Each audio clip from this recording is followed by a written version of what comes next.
discussing about this binary classification example in which I stopped over here.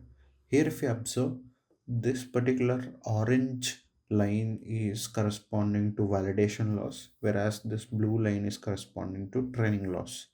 And we have seen such graph before. If you guys remembered my classes that I have taught till now, I have teach you the concept of overfitting and underfitting, if you guys remember. And what is overfitting and what is underfitting? Overfitting means simply learning too much on the training data. Whereas what is underfitting? Underfitting means that not even learning properly on the training data. So here, in this axis, the number of epochs are increasing, whereas in this axis, we are having our loss. Even if you see our training loss, what will happen to the training loss? As the model is learning, if you are taking overfitting condition, our model learns too much on the training data. So slowly our training loss will go to zero. Okay. So this is what will happen in case of training loss. Let's say this green line is corresponding to training loss. But if you are thinking about validation loss, then or testing loss, it will reduce till some point in time. For some number of epochs it will reduce, but after some time it will slowly increase. And why is that happening? Because our model will try to learn for each and every training data point, which will make the loss higher. If you are taking some example like this, simple example, let's say this is our input and this is our output. Now actual data points are like this, for suppose. Then for such points, if our model is learning on each and every point, then what will happen? Our hypothesis will try to touch each and every data point, right? And if it is touching like this, then there might be some testing data points which are like this, which are far from the hypothesis. So due to this, till some point, our error might reduce, our testing loss might reduce, but after some point, what will happen? As it is trying to fit each and every training data point, our loss will slowly increase.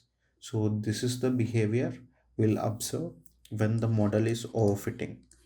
And we have discussed that either overfitting or underfitting are not desirable conditions. Now, in this particular thing, we are having a problem that our model is overfitting. Now, what can we do? So, whenever you are having a model that is overfitted, you can use some techniques in order to make sure that your model will not overfit. And those techniques are called as regularization techniques. So, what are these regularization techniques? Regularization techniques are the techniques which used to prevent our model from overfitting. Okay. So in this particular video, we'll discuss some of the regularization techniques that we can use whenever our model is overfitting. Okay. So the first one that we'll be discussing is early stopping. According to early stopping, it is really easy in order to stop the model from overfitting. This is the axis where we have our number of epochs, where on this axis we are having the loss, and in loss we are having two kinds of losses. One is training loss, which will continuously reduce, whereas the other one is our validation loss, which might increase slowly after some time. So these are the two losses that we know, right? One is the training loss, and the other one is, let's say, testing or validation loss. Now, our idea of early stopping is to stop our model at this point. Means, let's say this is, let's say, 70. So at 70 epochs, if we can stop somehow, then our model will not be overfitting, right? Here, if you observe, our training loss is lesser, and also our validation loss is also lesser. So instead of going or instead of running it for these many number of epochs, simply if we can run only 70 number of epochs, let's say this is 500, total 500 epochs we have run, but instead of running it for 500 epochs, if we can just run 70 epochs, then our model will not overfit, right? So this is the basic idea of early stopping. But once we need to run for 500 epochs and check that it is overfitting and finally adjust this number of epochs to 70, This is not a good thing, right? Because every time we need to check by keeping some larger number of epochs, and if we are finding it out that it is overfitting, then we need to adjust it to the corresponding number of epochs, like 70. It will be like very difficult for us because we need to run the model twice. So instead of that, we can simply use this particular early stopping technique. According to early stopping, we need to observe something like this testing loss or validation loss along with the training loss. Okay, so we'll ask the model to observe this validation loss in this case. And what we expect our validation loss to reduce continuously, right? So whenever we say the model to observe the validation loss, it will make sure that validation loss continuously reducing. But here, if you observe from this point onwards, our validation loss is continuously increasing, then the model will know that this is the right times to stop, and it will stop automatically over here. Even if we mention 500 epochs, once the model observes that the validation loss is increasing, then it will stop our model at that particular point. So this is the idea of early stopping. In early stopping, we'll have a hyperparameter, that is patience. Okay. So in patience, let's say if you are writing 20, then it will observe for last 20 epochs, and in the last 20 epochs, if it is continuously increasing, then the model will try to stop at that particular point. Okay, so let's see how we can implement this particular early stopping. I hope what early stopping is doing is somewhat clear. By seeing code, it will be more clear for you. Okay, so here if you observe, training loss is continuously reducing, that is the blue one, whereas validation loss from this point onwards, it is continuously increasing. Okay, so if you can stop somewhere over here, it will be really good, uh, because our model will not overfit. So let's see how we can do that using early stopping. So in order to use early stopping from tensorflow.keras.callbacks, we can simply import this early stopping. In early stopping, we need to tell which loss to observe.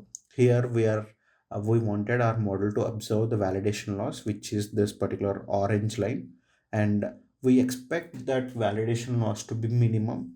Okay, so that will be giving. Sometimes it can happen that we might be observing validation accuracy. Okay, we might be seeing, instead of loss graph, we might be seeing accuracy graph. In such case, the mode needs to be maximum. Okay, and the patients that we are giving over here is 20, which is a hyperparameter. And based on this, what it will do, it will observe the last 20 epochs. In the last 20 epochs, if the validation loss is continuously increasing, then the model will stop the process there itself. Okay, so this is the thing that happens. We are having the same model. So previously, whatever model that we have, so the same architecture we are maintaining over here as well. The only thing that we are adding is, in model.fit, in callbacks, we are just passing this early stopping. Now let's see how many number of epochs it is running. Actually, it should run 600 epochs, but let's see whether it is running 600 epochs or not. So here if you observe, at 80th epoch, it is stopping the process. Okay. Why is that? Because the model has observed that validation loss is increasing from some 70 or 60th epoch. So that's why it stopped at 80. Okay. So I hope this is clear. Now let's observe the graph. So this blue line is our training loss, whereas this orange line is corresponding to validation loss. And now if you observe clearly, there is no much gap between training loss and validation loss, and the amount of loss is also lesser. So the model is not overfitting, and it is working good for us. Okay, so this is the advantage of using this particular regularization technique, that is early stopping. Now there are so many other techniques as well. This is one of such regularization technique. Now let's move on to the second one, that is dropout. Basically, if you remember, I have discussed some of the reasons for causing overfitting.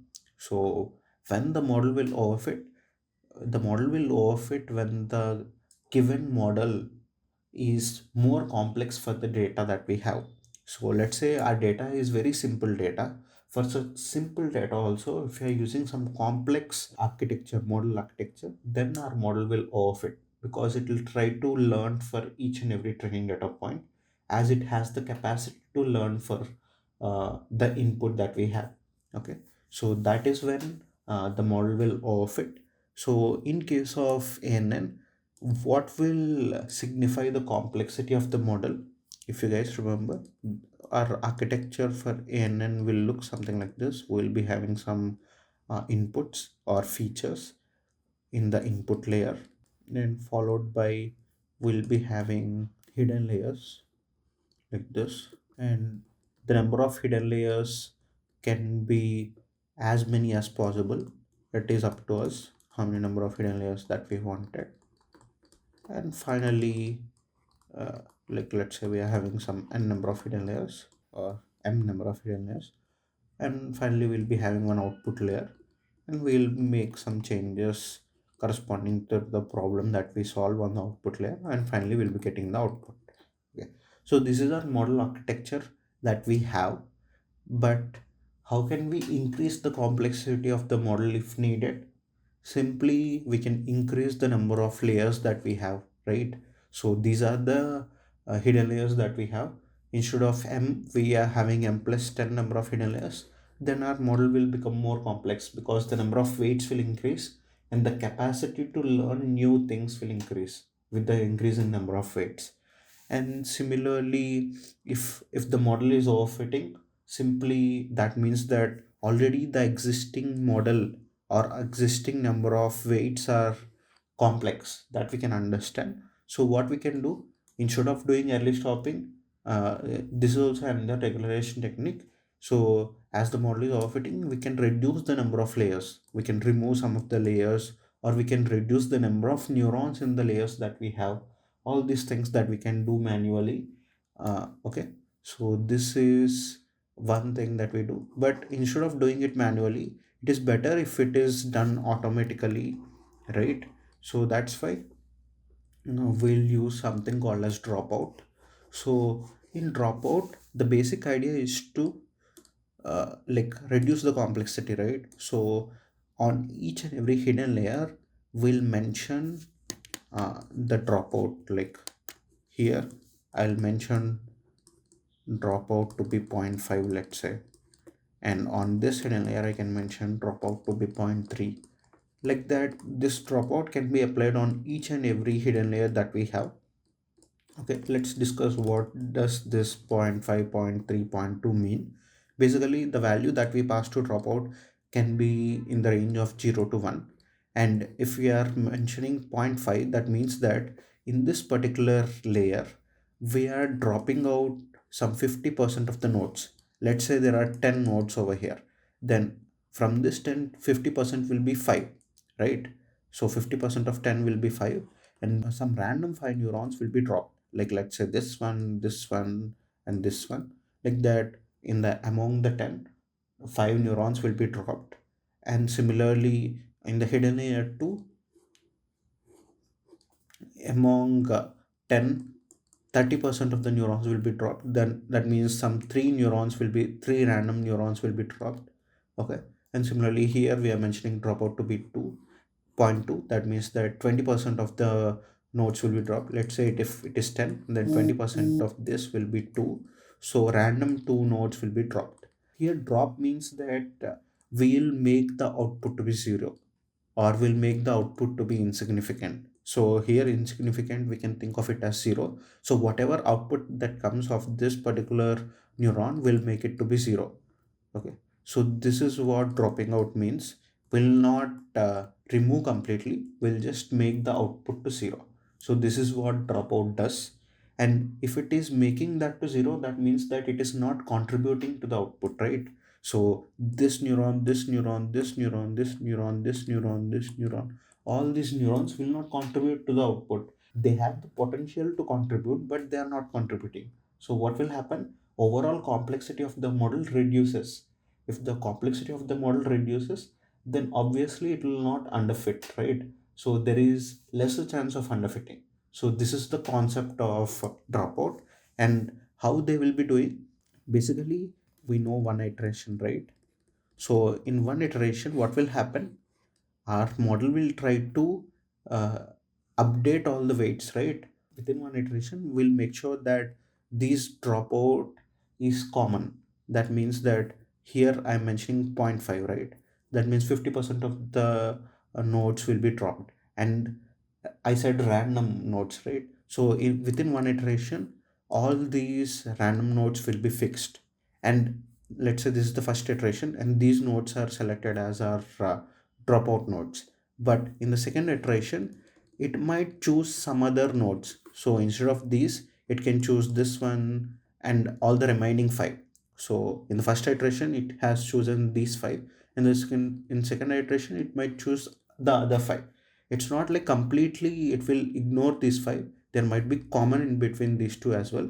But the thing that I wanted to tell is it will randomly choose in the next time. So what will happen in completing all the iterations, slowly the model will try to mask each and every neuron at some point in time while training.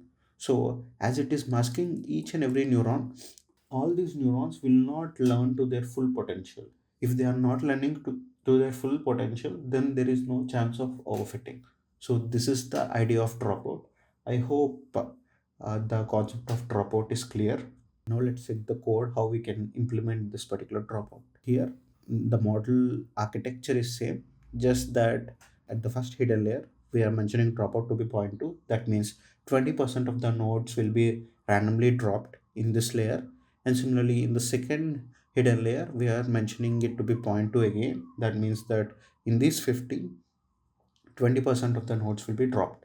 So in one iteration, randomly 20% of the nodes will be chosen from this, and randomly 20% of the nodes will be chosen from this. And in the next iteration, again it will randomly choose. So it will not fix the randomly chosen neurons all the time. So it will change them iteration to iteration, so that model overall will not learn to its full potential, and it will not overfit. Okay, so this is the idea of this particular dropout. So here we are using early stopping along with dropout. Now let's see for how many number of epochs it is running. Actually we mentioned it to be 600, but now if we observe, it is running it for 98 number of epochs. Previously, if you remember, it is running for only 80 epochs. Now let's see the graph, then you will get some more idea, more clear idea. So if you observe the graph, this graph is more noise kind of thing, right? That is because as we are dropping out neurons randomly in each of the iterations or each of the epochs and iterations sometimes can be interchangeably used, but you know the clear difference, right? There might be some like up and downs in the error. So that is what we are seeing over here, because sometimes we might drop some of the important nodes by without knowing, right? As it randomly chooses. So due to that, the loss in that particular epoch might increase a bit. Like that, it will increase and decrease over time. But overall, if we see the whole graph, it will be reducing. So this is what we can observe, and we are finally stopping at 98th epoch. Okay, so this is the concept of dropout. And then finally we can use model.predict to predict on the testing data. And once we have predicted values and the actual values, what we can do, we can check the classification report where it will be giving us precision, recall, F1 score, and similarly accuracy we'll be getting. And then you guys already know what is this macro average and weighted average. We have already discussed in the previous videos, that is like while discussing logistic regression we have discussed about this. So I hope it is clear now. And also you guys already know what is a confusion matrix, so I hope there is no doubt in this as well. So these are the some of the regularization techniques that we can apply on ANN, and we are left with other two regularization techniques, and those will be discussing in the next video. Okay, that's it for this video. Thank you very much. Bye.